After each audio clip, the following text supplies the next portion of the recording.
outside, right? Like they were gonna go actually physically fight underneath the billboard of themselves on Sunset Plaza, and the rest of us are inside like, oh my God. Like when they fight, they don't care where they're at. They don't care. It could be at a funeral, it could be at a wedding. Like it's all they see is each other and red.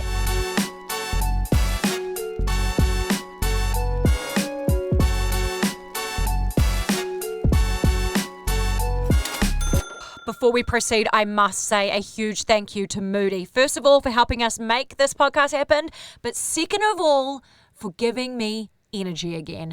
I am a mother of two.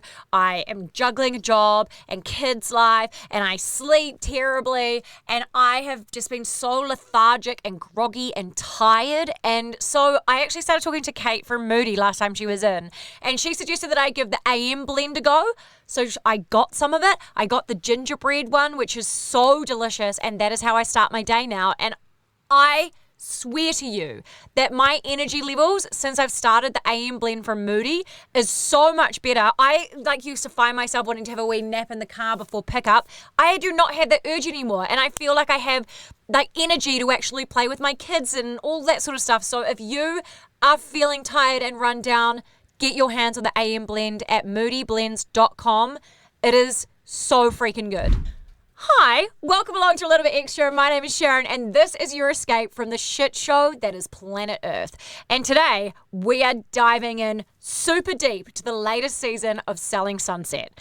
Nicole Young was pretty much painted the villain of Selling Sunset. She was accused of being on cocaine, of all sorts of horrible things this season, and she's joining me today to talk all about that, whether or not she thinks that her co-star Mary is currently doing cocaine, if anyone does drugs while they are filming the show, because that's been a massive accusation after this latest season. Was the reunion heavily edited? Why did Brett and Jason almost beat each other up outside a cafe? All of that is right here for you right now. This is Nicole Young from Selling Sunset.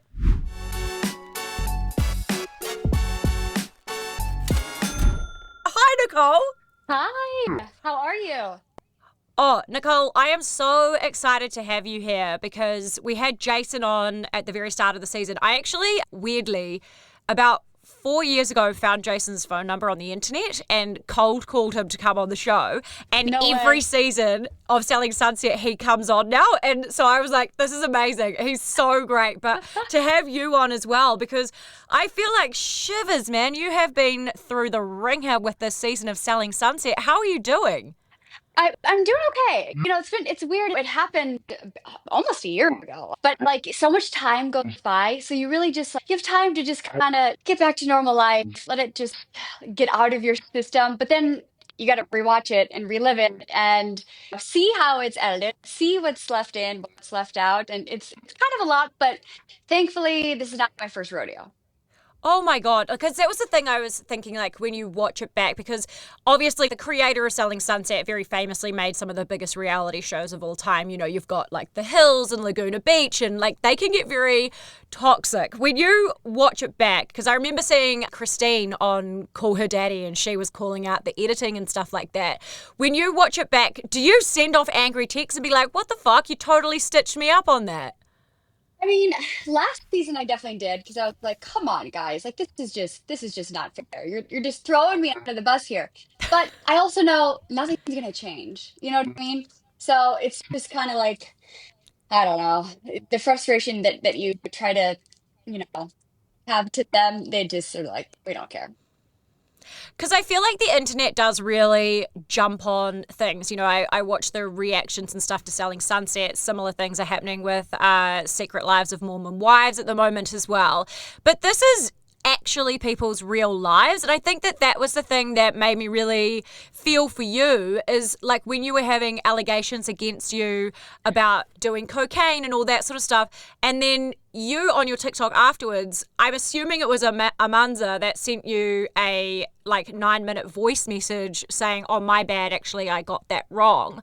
Did you tell her that she better set that straight at the reunion? Because she looked kind of reluctant to admit that she had got it wrong.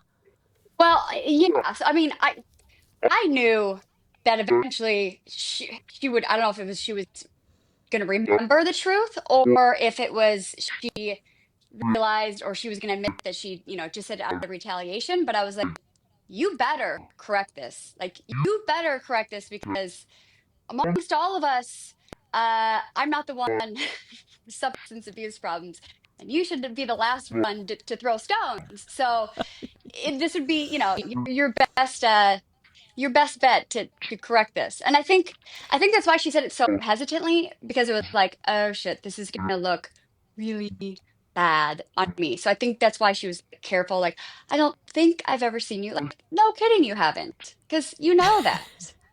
So when you look at the internet now and people are now shifting their accusations of you onto Mary, and you see all these montages of like, there, she's high there, and she's rubbing her nose there, and she's twitching there, and all that sort of stuff. How does it make you feel to see that online playing out now? I mean, of course I have empathy for her. I mean, no one wants that to be dissected. No one wants that label. No one wants that, to be the thing that people are talking about, for sure. So it's not something I'd ever want someone else to experience, like, haha, like, at least it's not me, it's you. But in the same sense, it's like, yeah, I don't know. I think if you asked her some things, I think she might be like, oh, like, listen, I don't think anyone on the show has ever been on drugs filming. At least to Yeah. my knowledge, that would be insane. Like, that would be insane. Yeah, so I can't say it, at least from my knowledge, that that's ever happened. But like, I don't know. Some things there might be slivers of truth to, but like in the same sense where it's like, if someone said to me like, "Oh, you look like you're, I don't know, on a weed gummy," I'd be like, "Well, first of all, I probably took one as soon as I got home because this day was shit."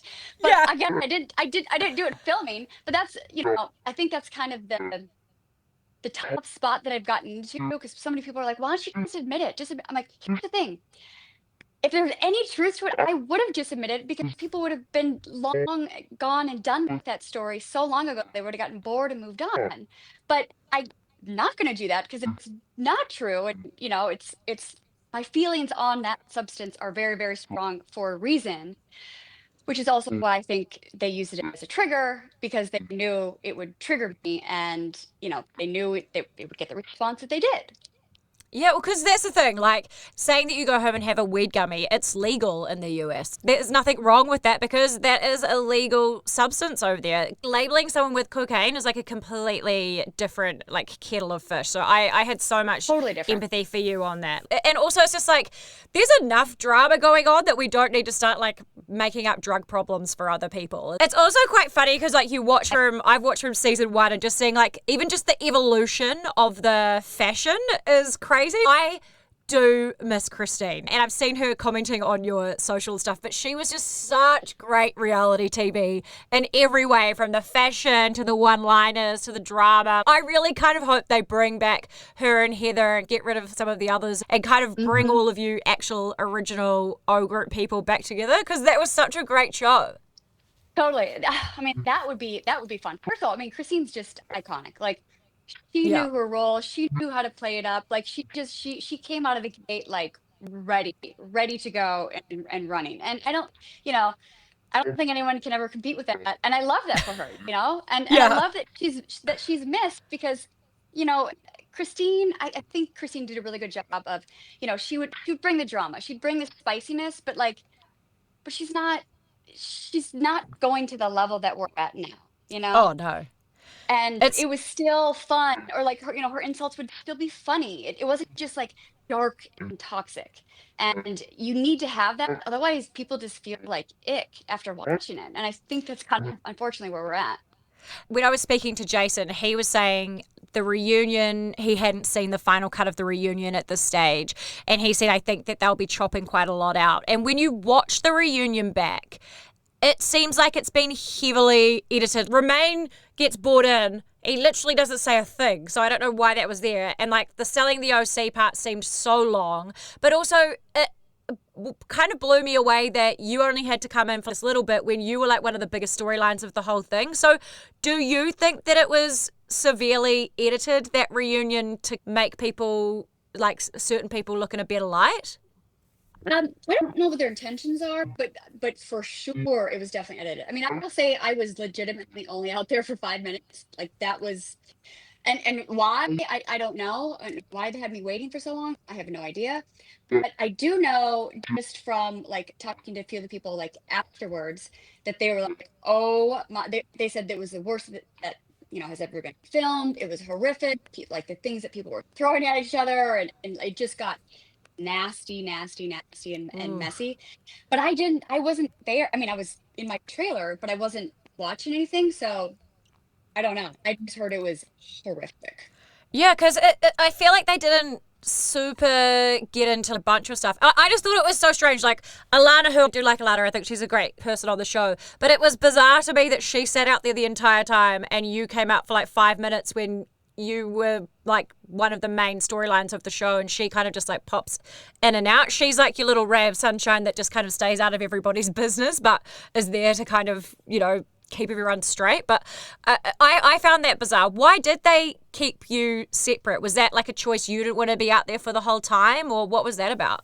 No, I thought I would be out there the whole time. I mean, I got to set at 8:30 like everybody else, and they didn't bring me out till 6 p.m. So, Oh. and they kept telling me to, and by the way, like I'm in hair and makeup, I'm in that I was wearing that dress, like corset dress for like 4 hours. I'm like, I could have been in sweatpants. I Like already I had. Oh my god, you could have been breathing. yeah, I couldn't even pee in that thing. I mean, it was just I was like, at least give me a heads up. But they kept being like, okay, we're about to bring you out, we're about to bring you out. And like I watched 4 movies in the trailer. At a certain point, I'm just like, Wow. you start to also like lose steam. I don't know if that was an intentional thing. I mean, they never told me anything. So I don't know if it was intentional. I don't know if they're trying to frustrate me. I don't know if it was like a in the moment decision. I have no idea.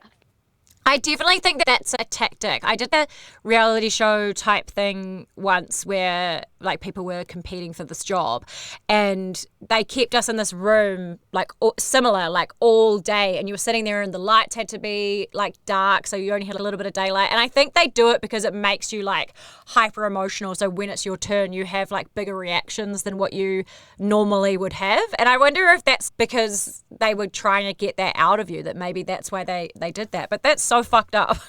I know it just honestly just felt disrespectful. I was like, Yeah, why do I have to be here this early? Yeah, I don't know. that's so Strange. And the annoying. thing is with the reunion too is like you don't really need to amp things up, like amp people up for the room. Like it's there. Like everyone comes in and just on edge already. So they don't really need to do much to get those fireworks going, Oh you my know? god, I know. Because Yeah. also, what do you think? Like one of the other big things that have come out of the reunion, obviously, Chriselle has left the show. What do you think about her having left? Because, like, obviously, you've said before, you're like, oh yeah, I shouldn't have worded it like that. But you could see that you were kind of backed into a corner. But how do you feel now that she's left the show? And do you think that's because she was getting labelled as a bit of a mean girl? For sure. So I mean, she's cried wolf about this almost every season. I'm not coming back, and threats, and even Yeah. last season was like, if I come back, then I'm definitely not coming. Then she's definitely not coming back. Well, obviously that wasn't true. Yeah. I do think this is the first season where that actually might be true, and I do definitely think it's because it's the first time she's taken a lot of heat. She's gotten so used to, being the princess, for the public and everyone putting her on a pedestal and just having all this fandom and support and everything. And she's experiencing what a lot of us have experienced every season, Yeah. and could take that. Not being most loved protagonist. I don't think she can handle it. Yeah, because who is there anyone that you are still friends with that's on the show, or are they just all cut from your life now for not having your back? I mean, listen, I'm still friends with Mary. I love Mary, always will. We definitely won't be as close as we once were. I just don't think that's possible at this point. And I think that's just a healthy thing. It's not like I'm harboring any resentment. It's just, my way of dealing with it is just okay. It's just not going to be as close as it once was. I'm friendly with Sandra. I actually adore her. To film with her. I didn't meet her until after the fact, but I like her. Other than that, that's pretty That's much pretty it. much it. Yeah. Yeah. What did you think about the whole like Mary Chelsea flowers thing? Because a lot of the chat is that like at that dinner when it's been edited out that Chelsea had called Mary racist or something. Is that true? Or like what where is that kind of come from, that rumor? Because when you watch it you're like, oh yeah, I can see that maybe that was said there and that's why her reaction is so big, and then they pull down production and stuff like that. What have you heard Right. about that? So again, for all of that stuff, I wasn't there. So, like when I was watching it, when we first got the screeners, I'm watching it just as a viewer only knowing what I'm shown on screen.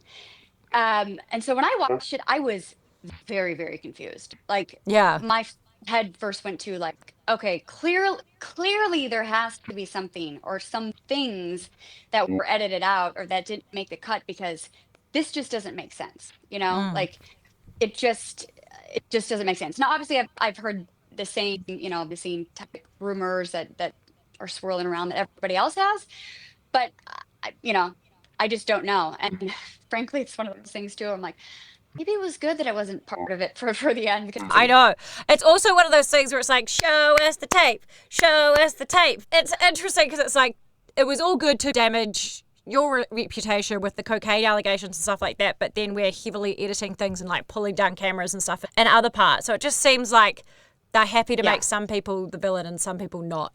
yeah. It's a And reality that is part so was weird. it's so weird. And there's no level playing ground. It doesn't exist in reality TV, and things Yeah. are super frustrating because it's like, hold on, you guys are going through now apparently you're being labeled something, and which is a terrible thing to be labeled, but oh, now we're taking action and we're threatening this or threatening that, but it was okay for the last 3 seasons, for me, Yeah. and you guys know the truth, but that's totally okay. Like why is one thing okay and one thing not? Like, Yeah. just the constant double standards and hypocrisy is just it can't help but just feel really infuriating when you see those things Yeah, and it's go so through it. strange. Would you do it? Would you do another season, or are you done now? Or are you kind of like, I'm coming back for my redemption arc, everybody? No, I mean, at this point, like I'm very happy to kind of close that chapter. You know, I think at this point it's like the balance is gone. Back to like what I was Mm, saying about Christine. Obviously you have to have drama. You have to have conflict. It's reality TV. Without it, it's no one's gonna watch.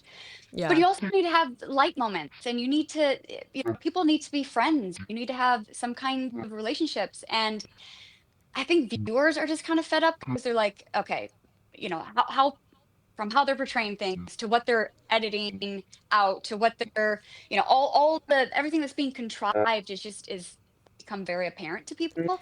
And Yeah. it's like the cast it's just too dark and toxic at this point. So unless you like, I don't know, got rid of 80% of the cast, but then it's not selling Sunset anymore. Yeah, that's kind of it. Is like sometimes, like I love watching reality TV, but sometimes when it starts getting too toxic. So that was like one of the things I really enjoyed about this season was like the comedic moments of Brett and Jason arguing about the hedges or if he'd copied his pants and stuff like that. It was like, oh, okay, just some light relief in between the craziness was actually quite welcomed. Totally. And by the way, those two on their own, like in real life, could provide so much drama. Like those two, I mean, they're twins. They love each other, but like, oh boy, do Do they they? do they get scrappy? And let me tell you this story. I can't remember if I said this in the show at one point, but this was years ago. We were like, everyone's at the office, not filming, but we went to lunch. There was like 8 of us like across the street, and Jason and Brett had, they had bought a billboard above Sunset Plaza, like Oh, across the street from our office of the two of them, like a real estate advertisement. And we're at lunch, and they always like to like pick off each other's plates, and it always, one person does it, and then they get in a fight. So I can't remember who did it first, but they're like, come outside, right? Like they were gonna go actually physically fight underneath the billboard of themselves on Sunset Plaza, and the rest of us are inside like, Oh my God. Like when they fight, they don't care where they're at. They don't care. It could be at a funeral, it could be at a wedding. Like it's all they see is each other and red, and it's so funny. And also, they make up very quickly, but like why the producers didn't tap into that more? Like Yeah. such a miss. Such a miss. Oh my God, it's so funny. Well, Nicole, thank you so much for your time. I'm really Yes. grateful. And Oh my I God, think of this is course. a really good example too of when you watch something on reality TV, you have to take it kind of with a grain of salt because you are so lovely. And I really Oh, enjoyed thank this you. interview. So thank you Me so much for your too. time. And I do Me hope too. that Me we get to too. see you next season and we get that redemption arc for you, babe. I want you to come back and everyone be like, oh, she's actually awesome.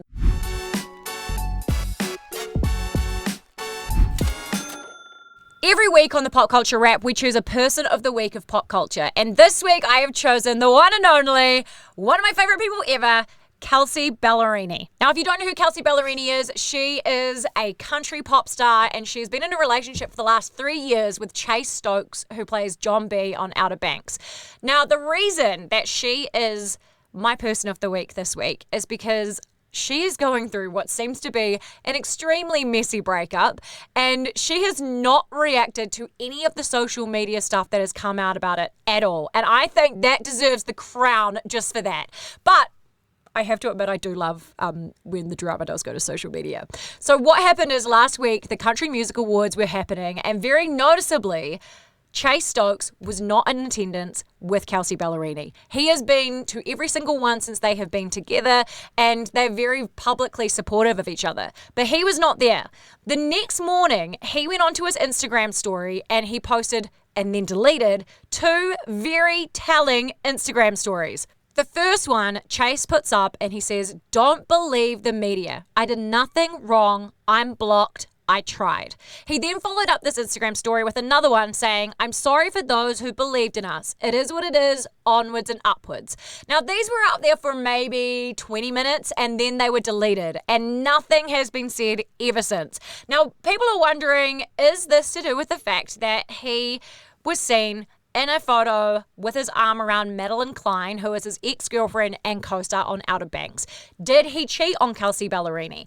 What has happened behind the scenes? Nobody knows, but this is the closest that we have got to any of these revelations. And the fact that Kelsea saw these, has heard about these, has been inundated with people wondering what the hell is going on, and the fact that she just has not got into it, I think deserves a round of applause. So Kelsea Ballerini, you are our pop culture person of the week. And I cannot wait to see you live. I'm going to her concert in Australia in a couple of weeks, and I can't wait. I'm trying to get her on the podcast, and if we get her on the podcast, if you thought that I was not chill when we had people from Vanderpump Rules on, or Five, the boy band, wait and see if I get to meet Kelsea Ballerini, because I will fail so badly and will sweat through my entire outfit. I'm basically going to have to wear like gym gear to this interview if it happens, because I will be an absolute sweaty mess. Another thing that would make me a sweaty mess is a Spice Girls reunion.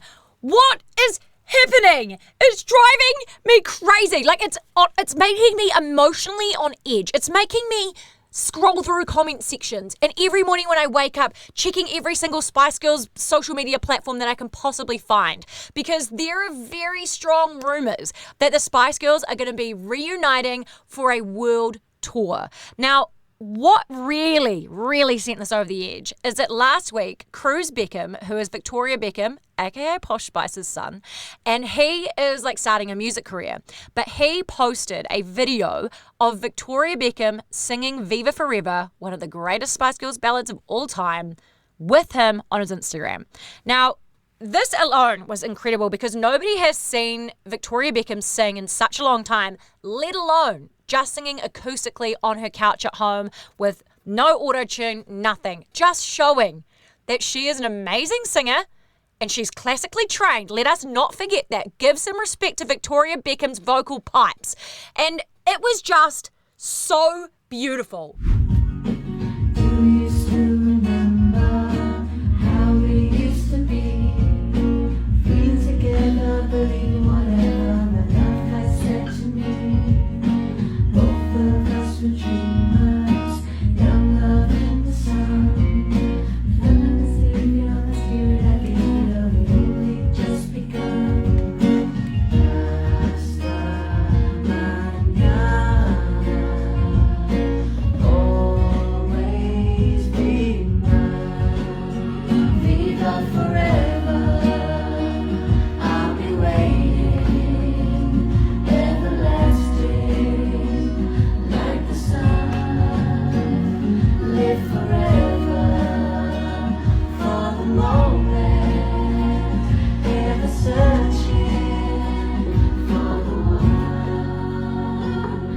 The thing that was interesting about this video was the comment section.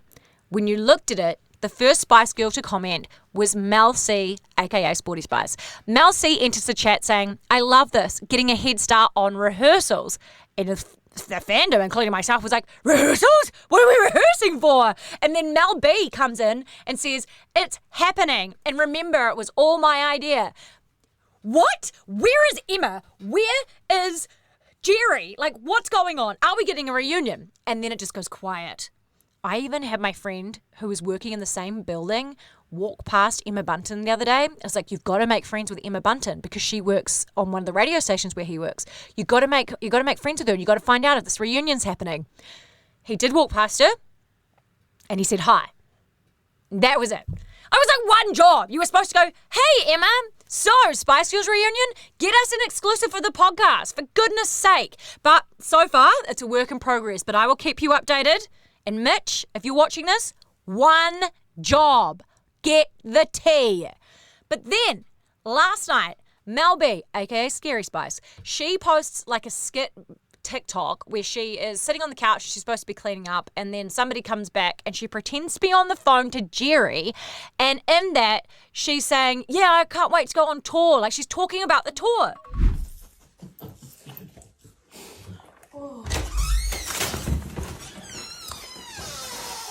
That's what I was saying, Jerry.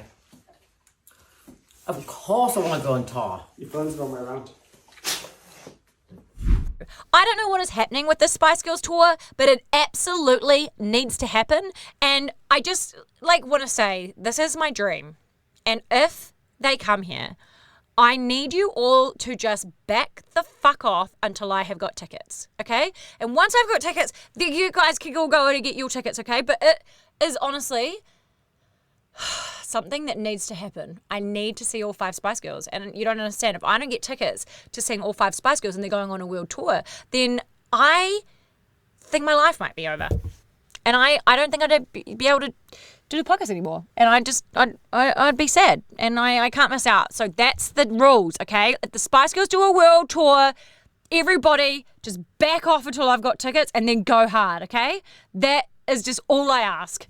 And if I miss out on tickets, somebody tell their sister that they are disowned until after the show, and I will come with you, and we will have the best night of our goddamn lives. Slam your body down and wind it all around. That was a transition into the next story, which is a bit sad, to be honest. All the drama that's going on between Blake Lively and Justin Baldoni after the movie It Ends With Us. Now, It Ends With Us is such a great book. It is the best book that Colleen Hoover has ever written. It's fantastic. And it's one of those books that everybody should read. If you love fiction, you need to read It Ends With Us. It's amazing. And like the message of the story and everything, it's great. But what has happened afterwards is really sad because Colleen Hoover was doing an interview with Our magazine, and all of this drama with It Ends With Us has made Colleen Hoover be embarrassed of her book, her most successful book. Isn't that sad? All of this has overshadowed how she feels about her, like one of her greatest works. This is the quote that she said to Our magazine. I can't even recommend it anymore. I feel like the lawsuit has overshadowed it. I'm almost embarrassed to say that I wrote it. And so when people ask what I do, I'm just like, oh, I'm a writer, but please don't ask me what I wrote. That sucks because they took her art, her body of work, and they were in charge of making this movie. And I got to say, before all this lawsuit came out, I enjoyed the movie. It's very rare that the movie is better than the book. It was never going to be better than the book, but it was still a good movie. But the fact that Colleen Hoover is now embarrassed of her own work is really sad to me. So, Colleen Hoover, I know that you are a huge fan of the podcast. You're a real close personal friend of the podcast. I just want to say, don't be embarrassed because it's a fantastic book.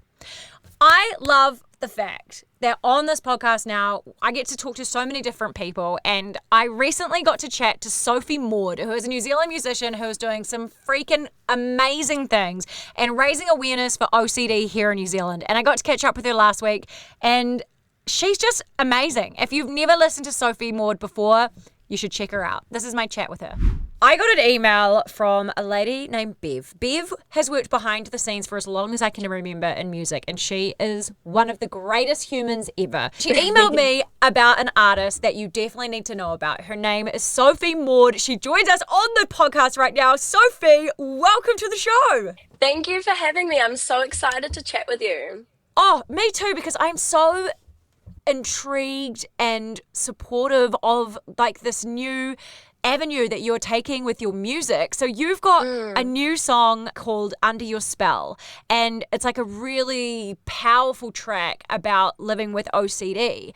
And I've got a friend that lives with OCD, and she always talks about how it's one of those mental health conditions that people use as like a throwaway comment. It's a mental illness that people don't really understand. So I was so pumped when I saw that not only were you releasing the song, but also that the royalties are going to be going to a charity to help people with OCD as well.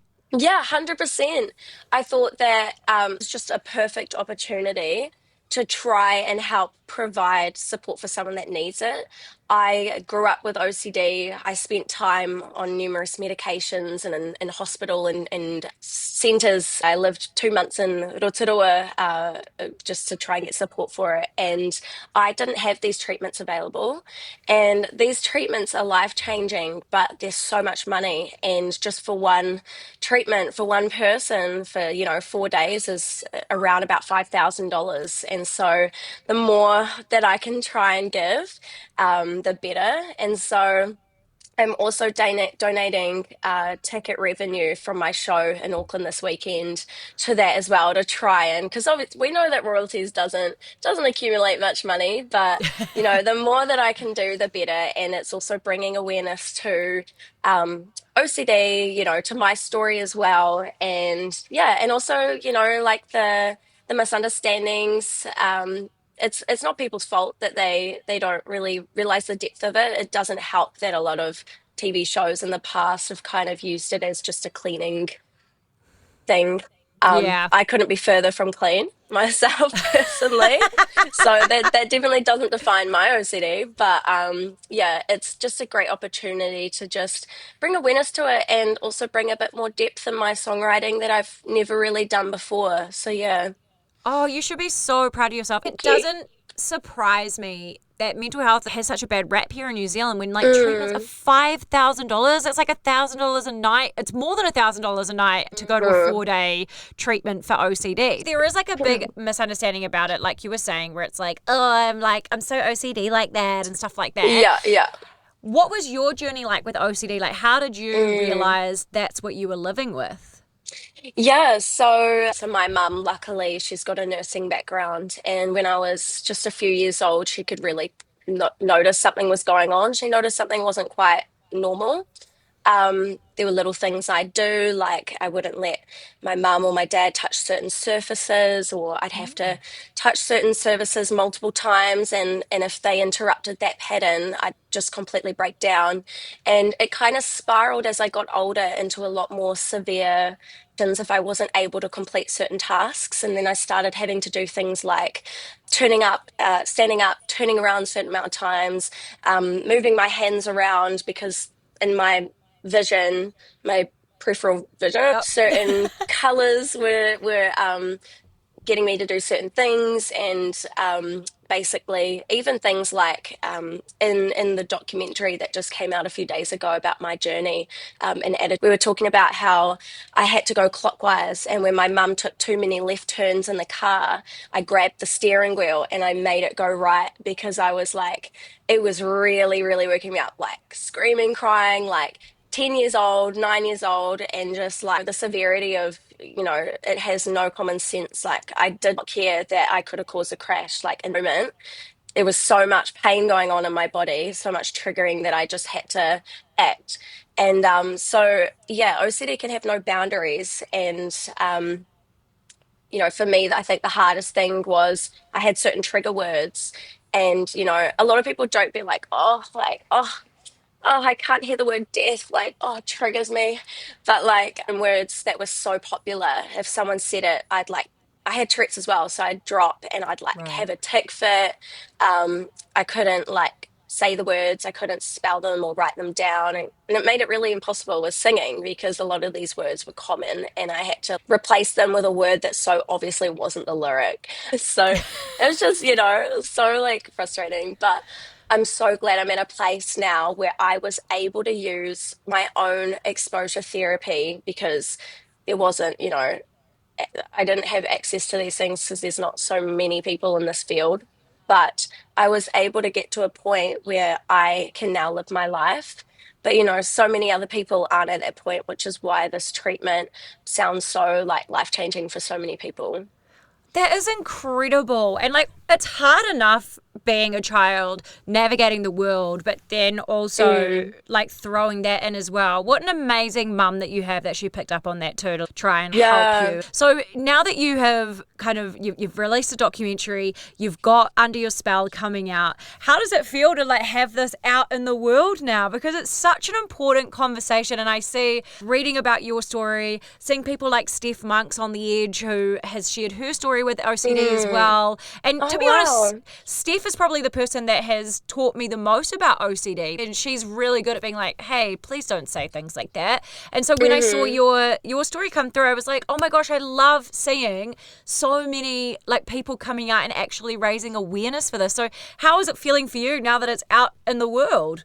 It's so good. Under Your Spell, it's finally out, and I wrote this 2 years ago. So, it's been a while in the making, and I'm just excited to come out and, like positively share my experiences. It's not people's fault when they make these little like comments, and it's just an opportunity to be like a bit, educating people, but in like a positive way so they don't feel bad about it, but they know they're aware of it for next time. It's just exciting to share my story. It's helping me reminisce and remember how hard my life was before, but also make me really grateful for now. You know what I mean? Wow. And I wrote the song, I was in a place when I wrote the song 2 years ago where I was, at a place where I was in a good spot with my OCD, in control. But I wanted to write it for people who are still in that moment where they aren't in control. So even though I have a happy ending in the story, it doesn't really come to a happy ending because I wanted people to have something that they could really relate to. I'm so proud of you. What an incredible journey you've been on. And now to like give back to other people, you're an absolute weapon. Sophie Maud, thank you so much for joining us on A Little Bit Extra. I am going to put all of your details in the show notes, but everybody go and stream Under Your Spell after you've finished listening to the podcast, and let's raise as much money as we can. Thank you so much for joining us. Thank you for having me. So lovely to talk to you. Thank you so much for being here today. I really do appreciate it. Don't forget to like, follow, and subscribe. And hey, if you enjoyed it, tell your friends to listen as well, okay? I would really love to have them part of our whānau too. So send them along, send them along. Join us on Thursday, though, because we are going to be having an in-depth chat with Dita Von Teese. I freaking love Dita Von Teese, and she was such an awesome person to interview. She talks about working with Taylor Swift, why Taylor Swift is elite in comparison to some other celebrities, how some celebrities have been absolute dicks to her, and if you are like me and you are terrible at doing a cat eye eyeliner, Dita Von Teese, who is the queen of it, will tell you the very affordable and available eyeliner that you should use. And it's not one that she gets paid to promote or anything, and it does the best cat eye, and it's easy if you're uncoordinated. So join us on Thursday to get all of that goss. But until then, have a great day. Bye. Oh, and don't forget, gut health is wealth, my friend. So head to moodyblends.com and get some of their pre and probiotic powders. They are fire. And here's my hot tip. Get the little whiskey wand thing as well, and it mixes it up so beautifully. And if you want it to be super refreshing, keep a bottle of cold water in the fridge, and then it's just like having this delicious summer beverage. It's so good for you. It is amazing for mood, for sleep, for stress, and just putting something delicious into your gut that actually helps you and doesn't taste terrible, that is a double thumbs up from me. So go and get amongst it now, moodyblends.com. And if you're lazy, you can just go get the cans at the supermarket, which are also blimmin' great. See ya.